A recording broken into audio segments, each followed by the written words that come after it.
Hey, Closet Busters, come on and gather around. It's time once again to kick down those closet doors of life. We're here to escape our BS, explore our fears, and elevate our self-expression.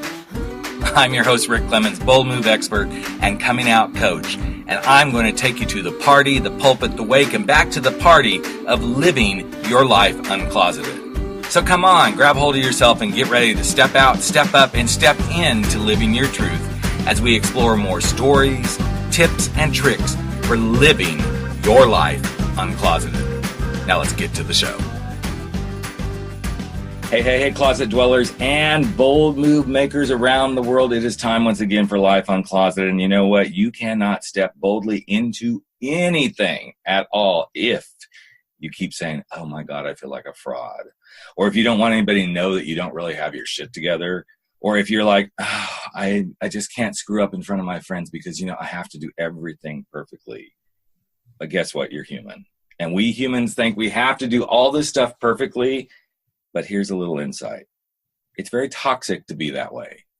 And because I know how toxic it is from coming out of my own closets and coming out of the closet as a gay man and then deciding to be my own person and an entrepreneur, all this perfection stuff has just wrapped me up in some worse stress and frustration and everything. And that's why I wanted to share something with you today, because all of us have this perfection crap that we go through. And here's the thing I've learned, and that the guest that I'm about to bring on, is that the closer you get to that thing that you want to do, the higher the stakes get, and the more you're going to think, oh my God, it's got to be perfect. And quite honestly, I'm going to say that's complete bullshit, because the sooner you let go and you just say it's good enough and you tame your inner critic, you're going to thrive. And that's why I brought my good friend Petra Kolber back to the show. She was on once before and we talked about this, but I'm so excited because her book is finally coming out. I'm so happy for her. It's called The Perfection Detox, Tame Your Inner Critic, Live Bravely, and Unleash Your Joy. So did you hear that? Live Bravely. Of course, this is why I would have her on here, because we live bravely and boldly here on the show. Welcome, my friend Petra. I'm so excited to have you here today. Yay. Thank you, Rick, for having me back on your delicious podcast. I so appreciate it. I just love when we get to have conversations. And for those of you that listen, Petra and I, we probably touch base every 3 months, and we have these delicious little tidbits of conversations, and then we go out and we do what we're supposed to be doing in the world. And now she's releasing the book. In fact, her book just came out last week. She is cutting loose and helping people truly learn to just do this perfection detox. And it's not because she's ever thought she had to be perfect, right? You've never had those thoughts whatsoever. Yeah, no. I mean, I always say, you learn it to teach it, you live it to preach it. And we exactly. Often, like you said, I think the work that is closest to our hearts are the struggles that we hopefully can help other people short track through. Mm-hmm. So, it's like turning your pain into your purpose, and whatever that might be. And for me, as it was for many years, there's this whole idea that I thought to be worthy, to be enough, I needed to be this like false veneer of perfection. Right. And it never served me well. It never served me be able to share my work in the world in an effective way. And I didn't realize how much it impacted me because it had become such a part of my DNA. Mm-hmm. And that's the thing. I think intuitively we all kind of get it, that this stuff does become part of our DNA, but then we have that other little part of ourselves that's like, I'm not going to buy into that. I'm not going to believe that this is actually what I'm doing. And it isn't until we unwrap it and really go, actually, this is what I'm doing, and it isn't working. That's the key. Yeah. No, absolutely, Rick. And the hard thing is, because we're in a world right now that unwittingly so, we are being sold this idea that, the harder you work is like the badge of honor. If you're at work like the longest, and it's that, it's the culture's changing a little bit, but with social media and everything else, we are, without us even realizing it, we're being sold perfect on an everyday basis. Mm-hmm. The images in front of our screens, and so I'm not here to push back against any of that, but I'm here to say, how can we manage our own hearts and our own headspace? Because our head cannot tell the difference between the external facts and then the internal stories we write about ourselves, given the external facts. Mm-hmm. It can't tell the difference. So how do we work hard, be successful, make those bold moves that you talk about, be your authentic self, and have joy along the way? And I think that's the thing many people miss is the joy along the way piece, because what they don't get, and I know there's the saying, when you compare yourself to others, you steal your joy. But I think the same thing happens is when you put yourself in perfection, you can't be joyful. I'm not saying all the time, because sometimes, I did, I made the perfect home run. Okay, there's some joy there, right? But when we lay this perfection piece in front of, okay, this has to be good. Like if I came on this podcast this morning and I was, to be honest, I was struggling this morning because the mic wasn't working and all. I'm like, this has got to be good. But it's just going to be what it is. It's going to be what happens. And the thing is I know that somebody listening today is going to hear something that you or I say, and they're going to walk away with this and go, yeah, I need to quit trying to be so perfect. Yeah, and I think you said in the intro something really powerful, that the closer you get to the stuff that really matters, the worse this can appear. And sometimes, some of your listeners might go, you know what, this is great, but I don't really struggle with perfection. But sometimes it wears the disguise of confidence. Yep. Like whether it's your confidence catching up to your dream, your purpose, your love life, whatever it is, or this idea of enoughness. Most of us can recognize that at some point in our lives we didn't feel smart enough, tall enough, young enough, wise enough, whatever your enoughness might be. And this idea that the closer you get to what really matters, your fear radar, especially if you want it to be perfect, will just go on high alert. Yep. But what has helped me, Rick, is in the past, like you said, like what you just said, if it can help one person. And I know for me, when my inner critic raises her head in the most inconvenient of times, what I have done is I have mistakenly placed the lens on me versus the impact I want to serve into the world. So for example, speaking is a big thing to me. Both you and I love to speak. Right. And I get nervous before I speak. And I think you should get nervous because it's respect for your audience. And the day I step on stage and I'm not nervous, I think is the day I need to step off the stage. Yep. Yet, if it kind of manifests itself where it's paralyzing me, where I'm not being able to use it for adrenaline and serve it into energy for my audience, what I've done, Rick, without realizing it, I've made it all about me. I'm speaking for the 5-star evaluation, to have everybody in the audience love me, and which is impossible. Right. So what I need to do is pause and go, oh, I've made it about me, my ego, without realizing it.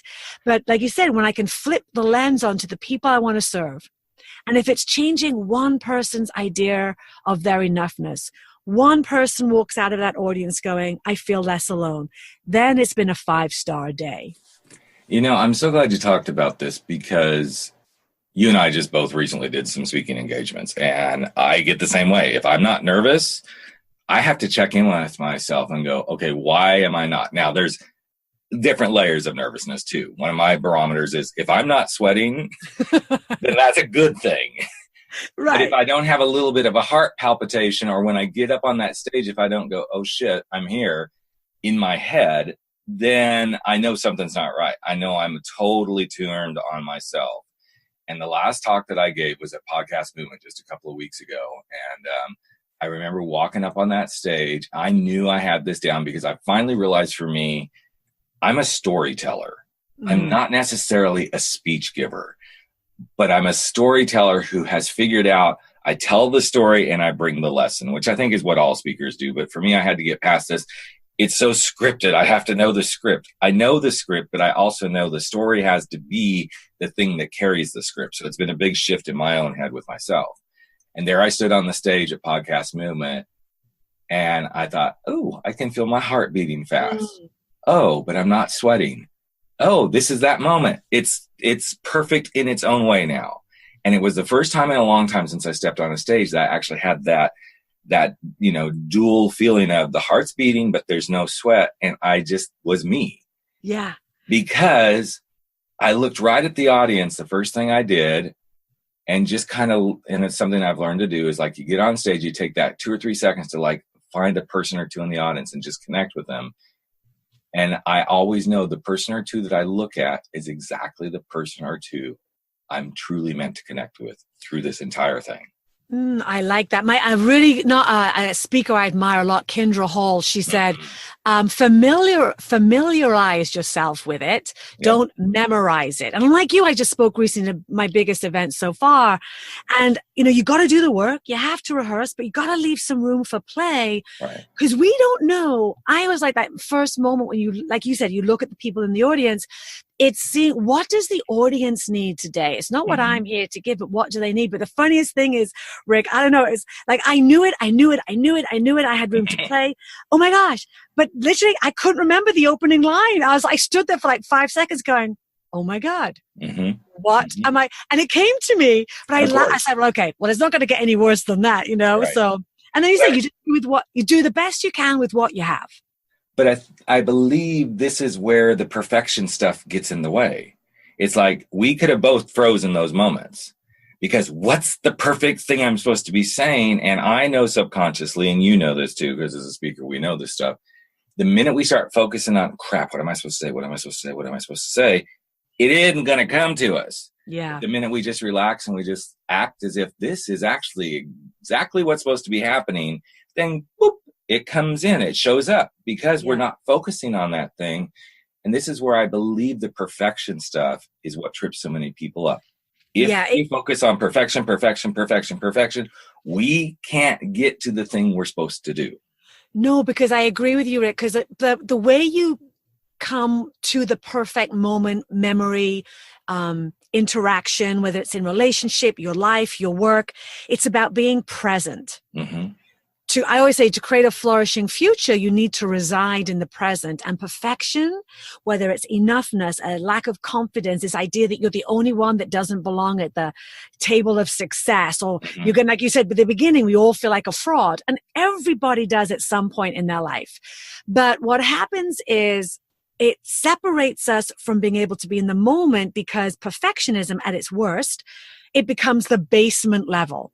Like there's nothing want to do excellent work, working really hard. And I often say to people, just the fact that you work through this idea of it doesn't have to be perfect, you probably will work harder than you've ever done before, but it's from a place of joy and curiosity and potential versus fear, doubt, and dread. And when perfectionism resides in the past or worries about the future. It's worrying about what you just did incorrectly or worrying about what's going to happen, what mistake you're going to have in the future, where, like you said, and we're just coming back to the talks because that's both top of mind for us, me allowing myself to go, I've done the work, this, it allowed me to kind of take a breath and come back to the present. And then the opening line came to me. But when I start panicking, like, oh my God, they're going to notice you start projecting all this falsehood. And then your actual logical part of your brain, this is science, we move perfectionism, confidence, anxiety, it all works in the fight or flight response. It moves us into this panic mode where the very part of your brain that we actually need to utilize, the newer part of our brain, the higher functioning part of our brain, that shuts down. So I always say, you think perfectionism is helping you, it actually is even separating you further from your best self because you can't think. You go into this fight, flight, and freeze, and the piece of you that you need to tap into, anchor yourself to the present, it's almost impossible to get back to that space. And the only way to do it, actually, Rick, is through your breath. It's like that's the fastest way to bring yourself back to the moment and out of fight, flight, or freeze. So it's just this whole idea that we think being perfect, being flawless, being excellent, and none of this is a bad thing if it doesn't trigger you. Exactly. And if it triggers you, that's when you learn. Yes, exactly. And what is it? And again, I say this, I maybe even have said this in our first conversation, Rick, that perfect is only a word until you attach an emotion to it. So if the word perfect, your listeners are going, I say I want to be the perfect partner, the perfect this, and it doesn't trigger me, fantastic. But if this idea of perfect means, unless it's the perfect time, I'm not going to ship it. Unless my work is perfect, I'm going to keep a hold of it. Unless I can say the perfect thing at the first date, I'm not going to go on a date. It's really interesting to sit and go, well, it's not really about the word perfect. What are the emotions that you're attaching to this word. Exactly. And for me personally, Rick, it was this idea I was never smart enough. It was my history of also having a father who drank a lot, where I felt that by being perfect on the outside, no one would see the mess or this disaster that was going on in my home. So it actually has really nothing to do with the word perfect in the present day, but it's all this stuff I had layered on like over decades, that until you can sit with the feeling behind the word. Exactly. And this is the work that you do. We're never going to get through it and to the other side and then reclaim that joy. But I believe the freezing piece is so interesting, and the emotion. There's two things that came out of what you just said, because the emotion dictates what the value is we're going to put on any word. So as soon as, like when I'm working with someone coming out of the closet, or making a big shift in their work or whatever it may be, but let's use the coming out of the closet. One of my favorite questions to ask is, so tell me what emotion you feel about coming out of the closet. And almost always, I feel afraid. I feel, a fear that I'm going to be rejected. I'm like, okay, what else? And it takes about 3 times of me asking what else when they finally get, well, I feel excited. I feel alive. Well, that's so interesting too, because, and this is a great point, Rick, is that the excitement and anxiety and panic and fear all run on the same nervous system. So the feeling, and this is what I have to, I'm oversharing right now, but I recently went through menopause. Okay. Sharing my age. So that's I'm coming out of the closet to deal with my age. There you go. Girlfriend, you and me both. So there we go. We're both in that same place. So yes, but with that, those hot flashes are the exact same internal response. Your same, the sympathetic nervous system is going to trigger hot flashes, going to trigger excitement. That's just a lower grade of the nervous system that if we don't notice that, it could then tip over to anxiety and panic and all these other things. So it's just so interesting that, and then when we say, if you don't spend the time to do the work, and like you had said that a lot of people, I'm afraid, but it's not it's rejection, feeling isolated, not feeling part of the tribe. Exactly. And then, like you say, you can go under. So then, and the good side of that is I'm actually excited, but to gain this new life, you also have to lose the life that you knew. So it's just, whether that's coming out of the closet, being gay, or being, stepping out of a partnership and whatever it might be, trying a new job on for size. To step into something new means also letting go of something that you know. And that's a very scary, exciting, fearful, wonderful, awful place to be. And when we can celebrate both of those sides, Rick, and I think this is a challenge, especially with social media right now, what we see is everyone's success. Absolutely. But to be the full package, to have this meaningful life, it has contrast. And so we have to share the sweet moments, absolutely, but not ignore that being a human being requires good days, not so good days, fear and joy and curiosity. And, it's all of it. It's all of it. It's every bit of it. In fact, we made a comment earlier in this conversation about what people may take away from this. And I will predict that one thing that somebody's going to take away from this is, wow, she just admitted she just gone through menopause. This person's being real, and she's shown and shared that perfection doesn't necessarily mean some of the things we think. Perfection can be opening yourself up and saying, okay, I'm going to be raw and real. That's just the way it is. And that's what I enjoy about being able to be in this medium and have guests like you and have these conversations, because 9 times, folks know this mostly, but there's no script here, folks. We don't know where we're going. And if I had to have the script, this would be a very different show. You would hear it in my voice. You would hear me being uptight. You would hear me going, okay, this doesn't sound like Rick. But then to be able to now say to Petra, hey, I know you've learned so much of this because you've developed a system around this. Talk about the system. Now, that's one of the questions that I could ask Petra from her list of questions, but I'm not going to ask it like, so you have the perfection detox and it's a 21-step process, Petra. I'd rather be much more honest about this and go, okay, so you just talked about the menopause thing, and we've talked about both of us turning older, And both of us could get completely hung up in our perfection about being in our 50s and what's next. But you've got this really great process, I know, because we're friends and you've told me about it. Take us through something that's in the 21-step process. It's so much more natural. Yeah, I will in a second, but I think to go back, Rick, you said something really powerful. It's this idea that, like you said, you could have a scripted show.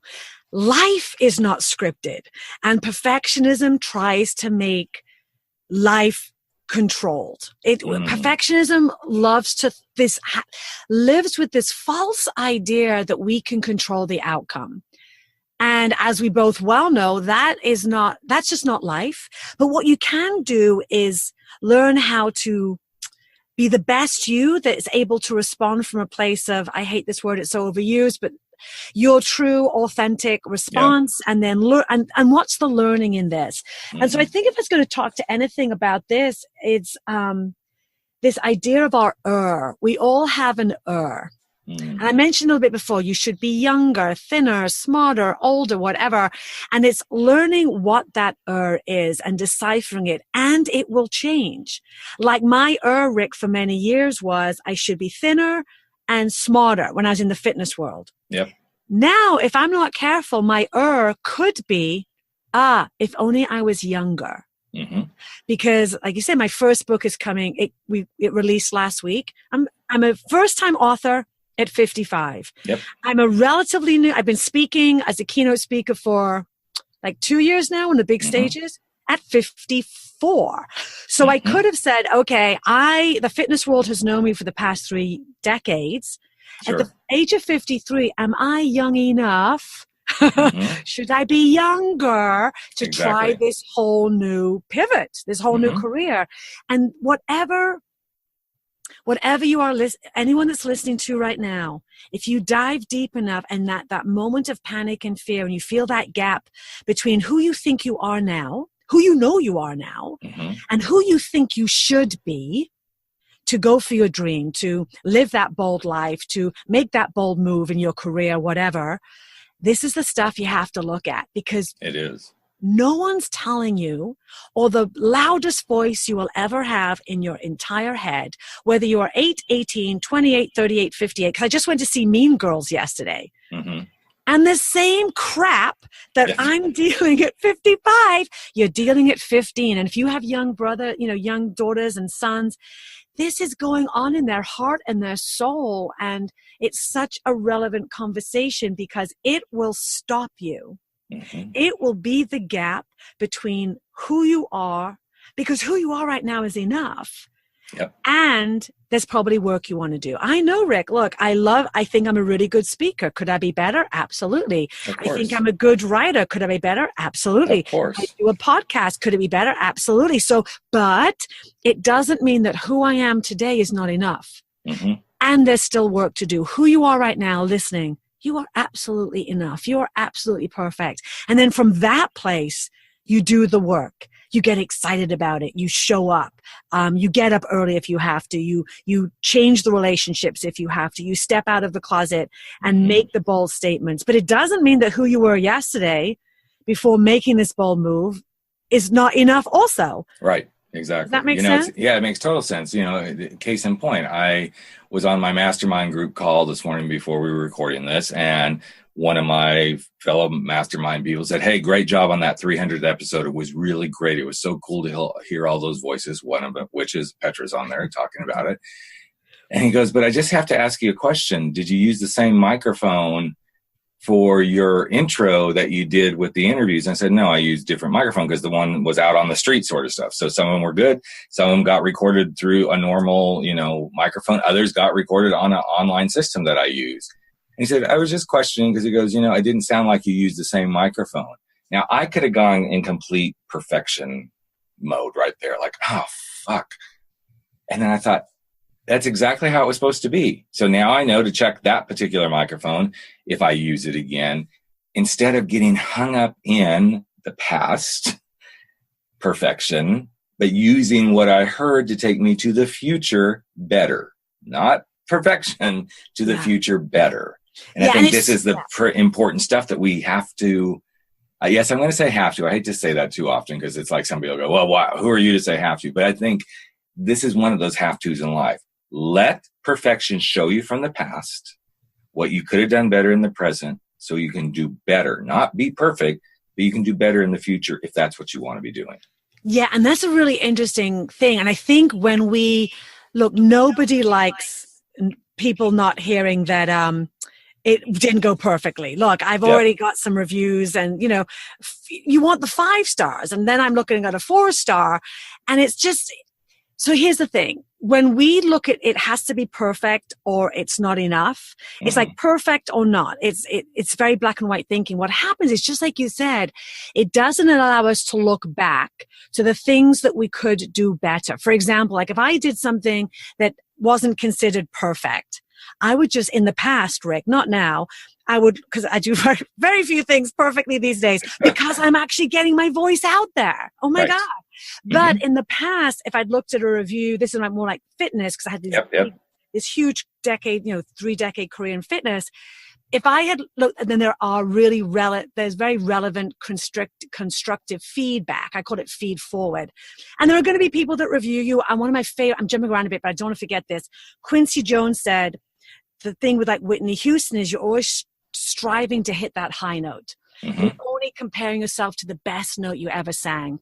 And he said a great thing. And for all of you listening, I just love this idea. Never let the critics go to your heart and do not let the praise go to your head. And it is easy to say, it's so hard to do. But when we can look back at, let's say a failure. Let me say I just failed at something and I shipped something and it didn't go well. And in the past, I would have totally put that in a box, Rick, and never looked at it again because I would not have looked at that as a failure. I would have looked at myself as a failure. I would not have been able to separate what I do from who I am. But now if I make a mistake, example this morning, oh my gosh, such a stupid mistake. I had done like a pre-sale book bonus for my birthday, blah, blah, blah. Right. I put the wrong code on the back end. It was my complete utter stupid fault. And luckily one of my friends who was always like very quick to check, she goes, I don't know if it's working. And I didn't lose my breath because I knew I could always send out another email. We got it fixed in 10 minutes. It was a mistake that I made. In the past, Rick, I would have been focused on that for the next 2 months. Exactly. Yep. But now what I can do when I make, that was just a stupid error on my end, but on say like a speaking event and maybe I got some feedback from the organizer, whatever. Now I can look at that and go, oh, okay. I bring all the good that went well. I look at something that might not have gone as well as I had thought and tweak it. Yep. I don't throw everything out. And so I always say there's always a lot of data in the disasters and research in the rejection. So it allows us to separate our beingness for what we do in the world. And we have to be able to do that, especially, I know you have a lot of listeners who are solopreneurs, entrepreneurs, and the more you care, oh my gosh, and the more you are attached to the outcome, the more I invite you to do this work because it will crush your soul if you don't know how to separate the beingness and the goodness of who you are from everyone's opinion of you. And there's that saying, I joked and said this on stage the other day, what you think of me is not, it's not, what you think of me, what is it? What you think of me is none of my business. Exactly. So easy to say, so hard to do. Practice. But man, if we're going to survive in this world of online media and technology, you have to. And I think that's a big piece of where this work has come for you is it's coming at the right time where we are so inundated with the social media world, everything that you can look at somebody's stuff and go, oh, and I'm going to be really transparent here. A lot of people do that to me. Oh, Rick, you're doing so great. I'm like, yeah, but if you could see my checking account, you wouldn't think that, It's like, yes, I'm doing lots of really cool stuff. I'm doing lots of stuff that I love to do, but it's a struggle because you've got to generate the money. And I'm pretty open about that with friends. It's like, yeah, I look like I'm doing great stuff, but man, if you had to survive on what I'm trying to survive on at times, you probably go, why aren't you working at a real job? It's because I realize this is where I'm supposed to be. This is what I'm supposed to be doing. And every time I think about, screw it, I'm going to go back to the workforce. I'm like, but that's not why I'm here. I don't believe. Now, at some point it could be, but what I know is this is myself saying it's okay to be imperfect in this world in this way right now. And I think, I'm doing exactly what I'm supposed to do. Yeah, sorry, Rick. I think also too, it's the long game. And that's what social media does. We look at people and we forget that 10,000 hours that we're doing right now, both you and I, building our brands. It doesn't happen overnight. It just doesn't.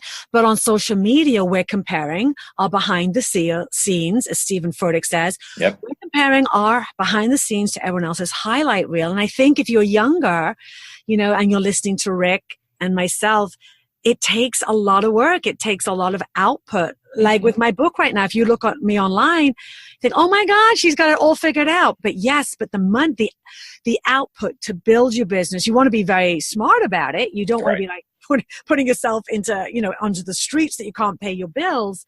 But it's not easy. It takes years, if not decades, to rebrand and rebuild. And even Gary Vaynerchuk, who I like, which is, he's changing his message a little bit. He was all about the hustle overnight. And he's now saying the commodity of the future is patience. Yes. You got to be patient with this. You do have to be patient. And you have to be willing to open up and learn from those who have been patient. Not everybody's this and Vaynerchuk would be one that I'd kind of say, he's kind of an overnight success in a lot of people's minds, but he really isn't. Oh, no. It took years of him getting where he got to be able to be this. And I think the younger generation, and if those of you are listening, I'm not saying this to bash you, but I think at times it's like they believe everything happens overnight. Because I think everything has become so instant. It's instant. You know, even now, like, you know, just waiting 10 seconds for your email to load. Like, oh, come on already. I mean, you know, back in the day, you guys, some of you are too young to even know what dial-up is, but like waiting for AOL, you've got mail. I mean, but because we are in a world of instant access, it's hard to separate, again, what we see from who we are. And even the people online, the people who have like 1 million followers on Instagram, that did not happen overnight. They were early adopters, early adapters. They found out what worked. They had to tweak and test. You know, occasionally there's the unicorn, but they're very few and far between. And when you put in the work, and it's consistency, and here's the thing about perfection, it wants the overnight success, and it doesn't allow you to do two things that you need to do to be successful. One is ask for help. Because for many years, I was the one always giving advice. I was the fitness expert.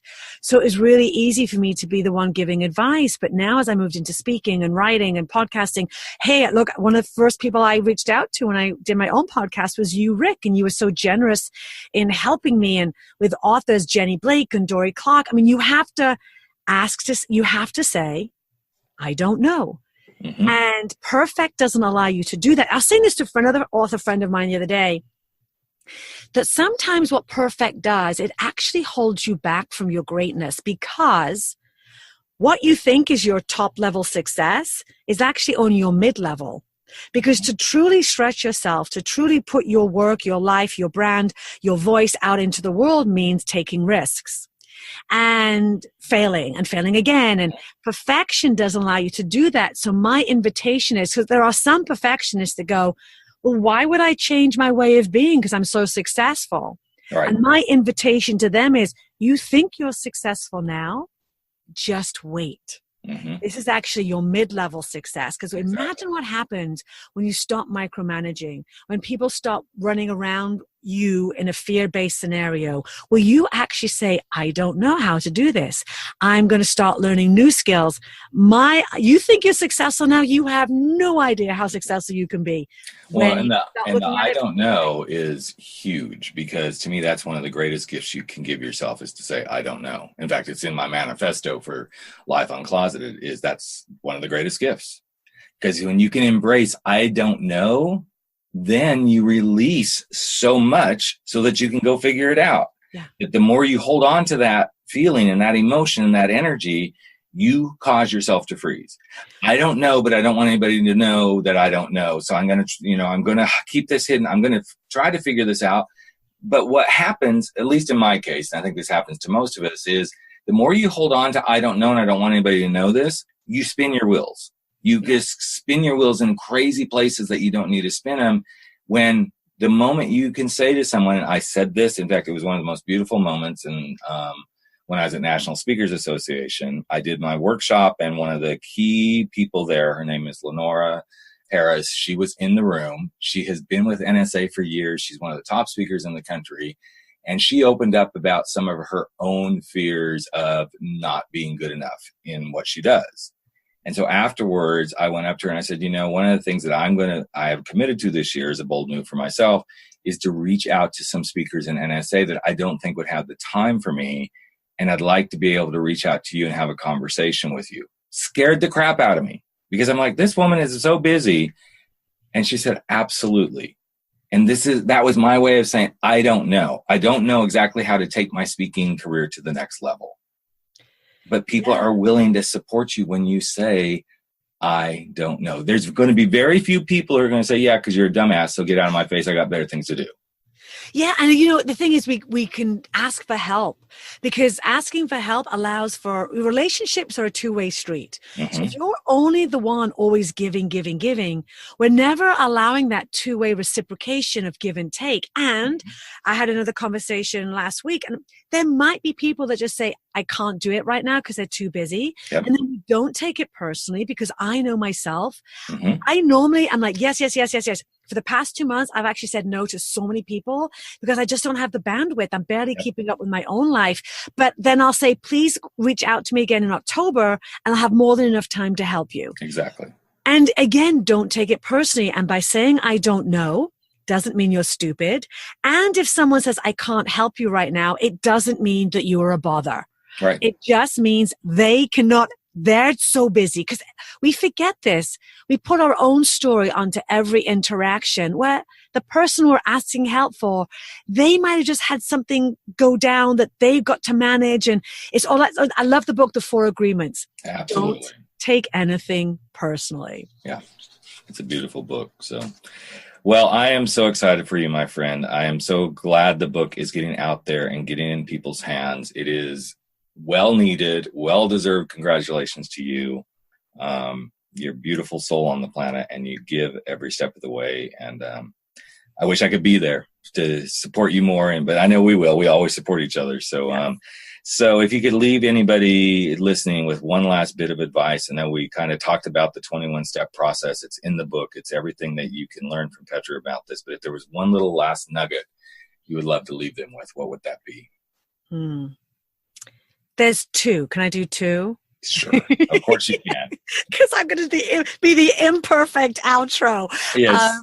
It's totally cool. I love it. Yeah. So I always say, the longest distance we'll ever travel is from our head to our heart. And leave room. Like I always say, just try and create room, like you said, to be curious and dance and delight in the possibility of your potential. And leave room for good things to happen. But I think the really great thing that I would love your listeners to know and remember at their hearts is that we all feel like imposters in our own life at some point. It just means that you care. Know we are more alike in our struggles than we are different. And that the world would rather have your imperfect voice, podcast, blog, relationship than your perfect silence. I love that. Absolutely love that. And I love you. And thank you so much, my friend, for, again, just giving fully of yourself and doing what you're meant to do. I think this is truly the biggest part of this podcast, is showcasing people who step into the world and share their stories and do what they're meant to do, because that's part of being imperfect too, is going, I'm going to let you see my bloody warts and everything. our whole getting older and hot flashes and all that, because we all have a hot flash in life, every one of us. So live with it, be perfect in it, and love what you do. So thank you again, my friend, for being here with me. Thank you for having me on your show, Rick. All right, there you have it. Another episode of Life Uncloseted has come to an end, but that's okay. We're going to be back in just a couple of days, sharing more stories, tips, tricks, and wisdom for helping you live your life uncloseted. And you know what? You can share too. Just take a few moments, if you like, and if you believe in this podcast, and share it with someone you know today. Share it from your phone, go share it on iTunes, Stitcher, wherever you are, Maybe even give us a rating and review, because you know what? It's all about the planet living their life uncloseted. I'm Rick Clemens, host of the show and the guy who helps you make those big, bold moves. And I hope you never stop stepping out, stepping up, and stepping in to living your life uncloseted. Catch you real soon. Take care, everyone.